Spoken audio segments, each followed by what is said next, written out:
And good morning, everyone. We have just arrived in port at Cartagena, Spain, and this looks like a very nice little Spanish city. And they even have this lovely harbor area with all of these sailboats, and this is going to be a very fun day of exploring the city of Cartagena. So let's get started. I'm now in downtown Cartagena, which is just right next to the harbor and the cruise port, and they have this really nice plaza and boardwalk with a lot of shopping, restaurants, and there's even a couple of hotels. And just some background information on the city of Cartagena. The city has a population of over 219,000 people and is located in the southeast region of Spain.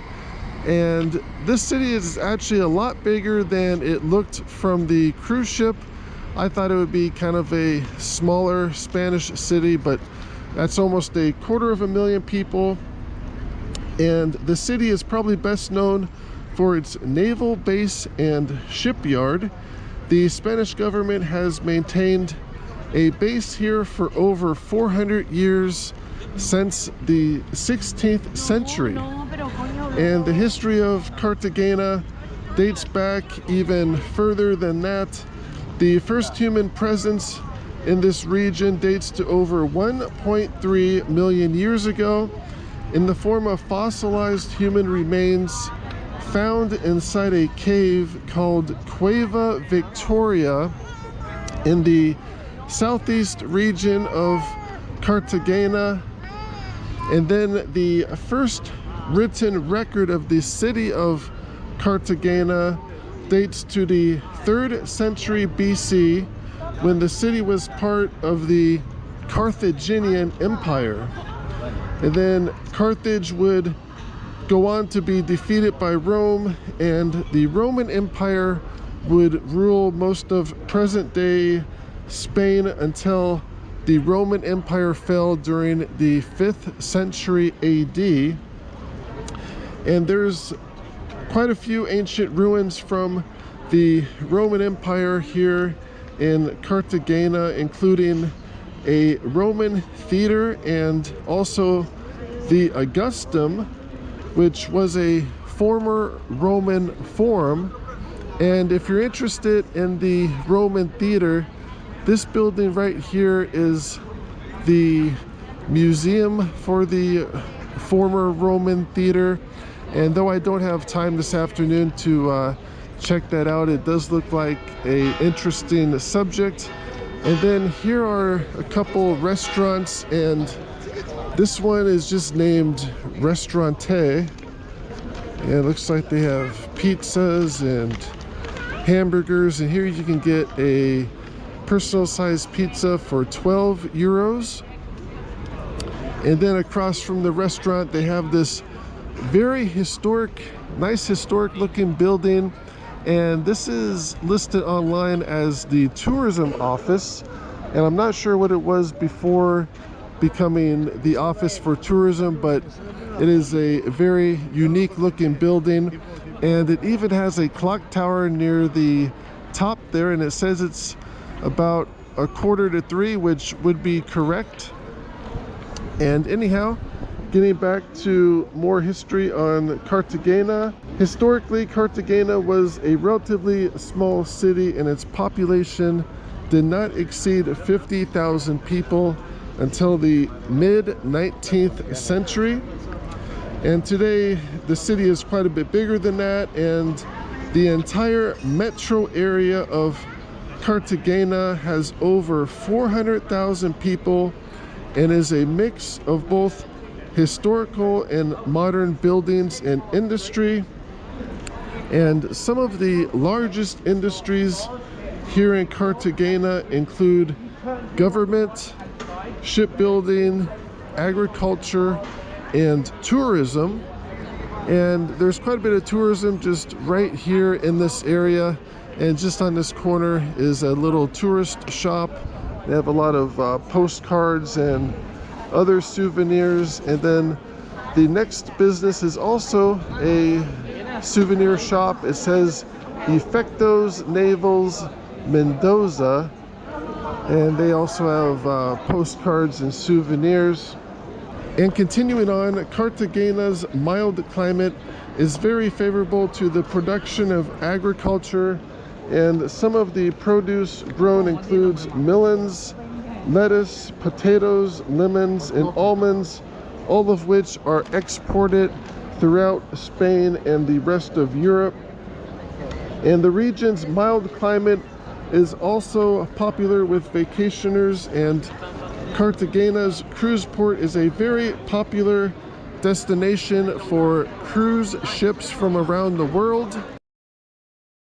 Hotel options while in Cartagena. This is the NH Cartagena, which is operated by a Spanish multinational hotel firm, and online it is listed as a 4-star hotel with a current nightly rate of 87 euros per night, which is about 97 US dollars. And it looks like it does have a few complaints, though they are pretty minor. Some people complain that it is not as close to the beach as it should be, though just right across the street from this park area behind me would be the Cartagena harbor and cruise port. And then some people complain that they don't have a good view, but this area looks to be pretty nice. Just right where it's at, there's a nice little park, and then right next to the hotel is the Cartagena tourism office. So apparently not every complaint is really even worth mentioning, and if you do visit Cartagena, this would probably be a pretty good hotel option to check out. And if you happen to be interested in purchasing a home here in Cartagena, here is a real estate office, and I'm actually surprised by some of the prices of housing here. You can get a 2-bedroom condo for 119,000 euros, or a 4-bedroom 3,000 square foot house for 250,000, and they look to be in fairly good condition. And I'm now at the Cartagena harbor, and it looks like there's some pretty good fishing here, as if you just look down at the water, you can see there's quite a few fish, or at least there were just a moment ago. There's a couple right there. I'm not sure if my camera's picking them up. There's at least 6 or 7 of them, and I don't know what fish those are, but depending how picky you are about your seafood, it would be pretty easy to do some pretty good fishing here.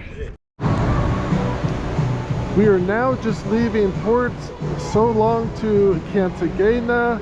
The next stop for the explorer of the seas will be the Canary Islands. And just leaving the port here looks to be a rather close fit for the explorer of the seas.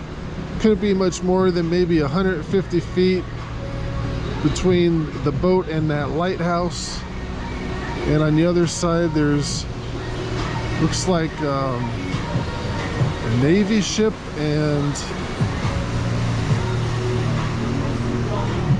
another marina perhaps.